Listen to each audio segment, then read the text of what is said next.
Hi amigos, welcome to வரமா world. இன்றைக்கி நம்ம சேனலில் நம்ம பேக்கரி ஸ்டைலில் தில்பசந்த் சொல்லுவாங்க, இல்லை தில்குஷ், இல்லை ஸ்டஃப் கோகோனட் பன்னு சொல்லுவாங்க. வித்தவுட் ஓவன் வீட்டில் எப்படி செய்கிறதுன்னு பார்க்கலாம். அதுக்கு 1 கப் மைதா எடுத்துக்குவோம், 1/4 tablespoon salt, 1/4 tablespoon baking soda add பண்ணிவிட்டு ஒரு 2 டேபிள் ஸ்பூன் கீ ஆட் பண்ணி நல்லா மிக்ஸ் பண்ணிக்கலாம்.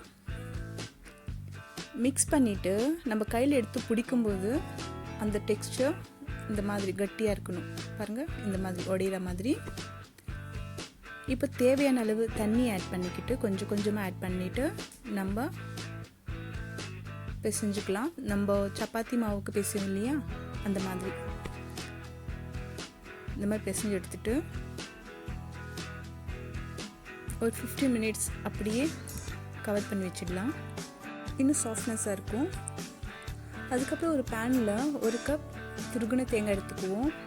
துருகுன தேங்காய் இல்லைன்னா கொப்பரை தேங்காய், ட்ரை கோகோனட் கூட நம்ம எடுத்துக்கலாம். நல்லா ஃப்ரை பண்ணிவிட்டு ஒரு பவுலில் ஆட் பண்ணிக்கலாம். அதுக்கப்புறம் 1/2 கப் Tutti frutti ஆட் பண்ணிக்கலாம். Tutti frutti ரெசிபி இது வந்துட்டு நான் லிங்க்கில் மென்ஷன் பண்ணியிருக்கேன். அதுக்கப்புறம் 1/2 கப்பில் வந்துட்டு கேஷ்யூ பின்ன ட்ரை கிரேப் ஆட் பண்ணுறேன். ஒரு 2 to 3 பீசஸ் க்ரஷ் பண்ணி செர்ரி ஆட் பண்ணுறேன். 2 tablespoon powder sugar add பண்ணுறேன். அதுக்கப்புறம் 2 கார்டமம் அப்படியே ஸ்மாஷ் பண்ணி போட்டால் அப்படி மேலே தெரியும். ஸோ அதனால நான் சுகரில் பவுடர் பண்ணி ஆட் பண்ணிட்டேன். அதுக்கப்புறம் 2 டேபிள் ஸ்பூன் கீ ஆட் பண்ணி நல்லா மிக்ஸ் பண்ணிக்குவோம்.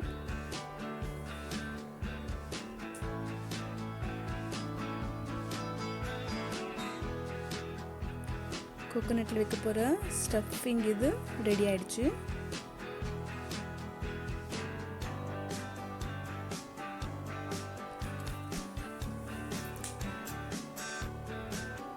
இப்போ 15 மினிட்ஸ் கழிஞ்சு அந்த மாவு பாருங்கள் எவ்வளோ சாஃப்டாக வந்திருக்கு. மாவு எடுத்து நல்லா ஒரு வாட்டி பிசைஞ்சிட்டு நம்ம எந்த பிளேஸில் உருட்ட போகிறோமோ அந்த பிளேஸில் வந்துட்டு கொஞ்சம் மாவு ஸ்ப்ரெட் பண்ணிவிட்டு நல்லா கையில் கொஞ்சம் நேரம் ப்ரெஸ் பண்ணிக்கலாம். சாஃப்டாக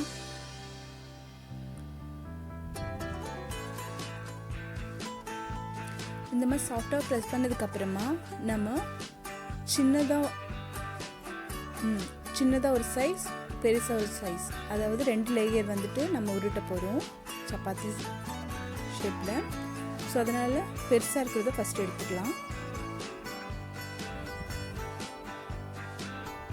பெரிய பவுல் எடுத்துகிட்டு நல்லா நம்ம சப்பாத்தி எப்படி உருட்டோமோ அந்த மாதிரி உருட்டிக்கலாம். இந்த மாவு ஸ்ப்ரெட் பண்ணிவிட்டு நல்லா தேய்ச்சிக்கலாம்.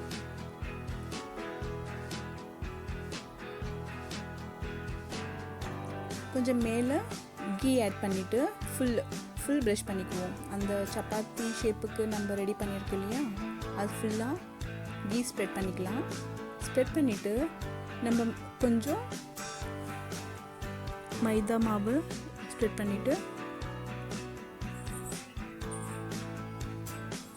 மேலிருந்து நம்ம ரவுண்டாக கீழே உருட்டிகிட்டே வருவோம். இந்த மாதிரி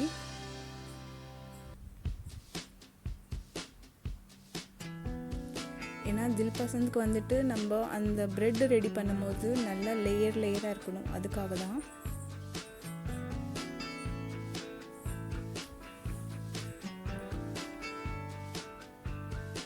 இப்போ மறுபடியும் மேலே கொஞ்சம் மாவு ஸ்ப்ரெட் பண்ணி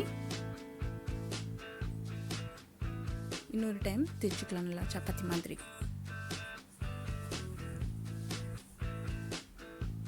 இப்போ ஃபர்ஸ்ட் லேயர் ரெடி ஆயிடுச்சு. நம்ம எந்த பிளேட்டில் குக் பண்ண போகிறோமோ அந்த பிளேட்டில் வந்துட்டு கீ ஸ்ப்ரெட் பண்ணிவிட்டு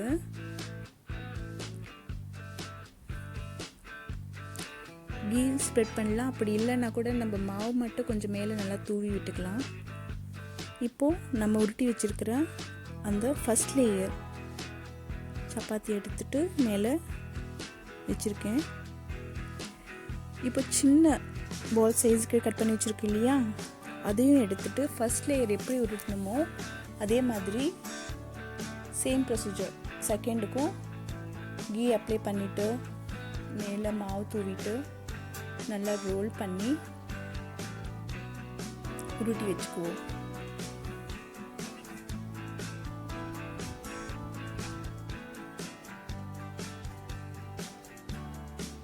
ரெடி ஆயிடுச்சு.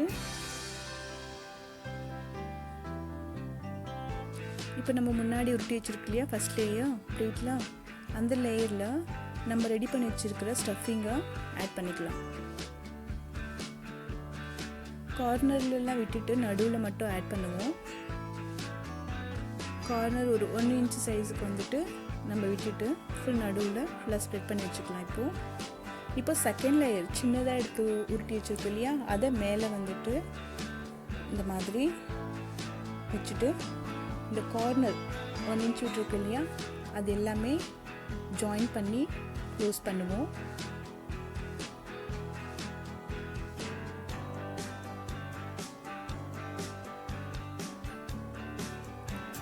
இந்த மாதிரி அப்போது உள்ளே பாயில் ஆகிட்டு அந்த ஸ்டஃபிங் வந்துட்டு கீழே ஸ்ப்ரெட் ஆகாமல் இருக்கும், ஓப்பன் ஆகாமல்.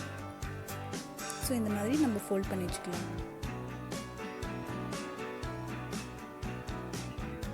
ஒரு லைட் ப்ரெஸ் கொடுக்கலாம்.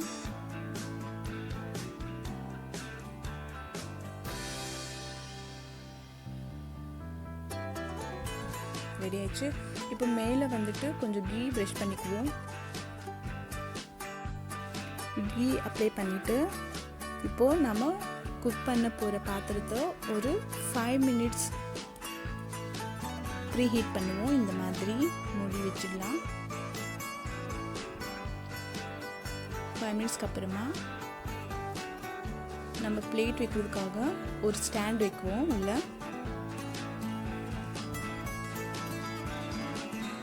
ஸ்டாண்ட் வச்சுட்டு நம்ம இந்த பிளேட்டை அப்படியே உள்ளே இறக்கி வைக்கலாம்.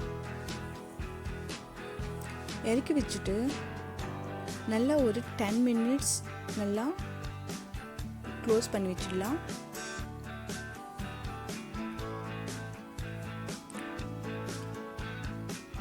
டென் மினிட்ஸ்க்கு அப்புறமா எடுத்து அடுத்த பக்கமும் திருப்பி வைக்கலாம்.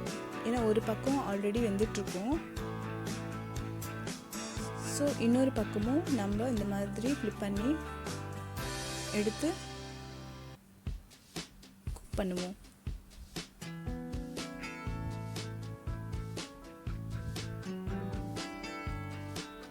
இந்த சைடு ஒரு 10 மினிட்ஸ் குக் ஆகட்டும். நல்லா ஒரு லைட் ப்ரௌன் ஆகிற வரைக்கும். 10 மினிட்ஸ் ஆகிடுச்சு. வாவ், பாருங்கள், நல்ல ப்ரௌனாக குக் ஆகிடுச்சு. இப்போ ரிமூவ் பண்ணுவோம்.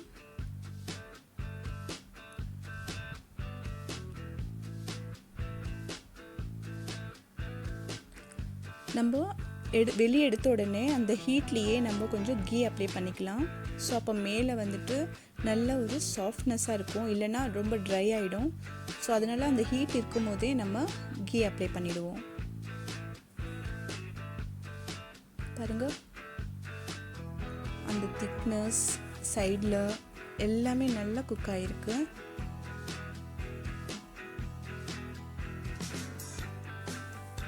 இப்போ கட் பண்ணி சர்வ் பண்ணலாம்.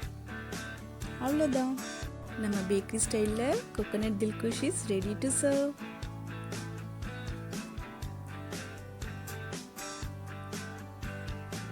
பாருங்கள், எவ்வளோ கலர்ஃபுல்லாக எவ்வளோ க்ரீமியாக இருக்குது. கண்டிப்பாக ட்ரை பண்ணி பாருங்கள், உங்களுக்கு கண்டிப்பாக பிடிக்கும். இந்த வீடியோ உங்களுக்கு பிடிச்சிருந்தா லைக் பண்ணுங்கள், கமெண்ட் பண்ணுங்கள், ஷேர் பண்ணுங்கள் அண்ட் சப்ஸ்கிரைப் பண்ணுங்கள். Thanks for watching and happy cooking!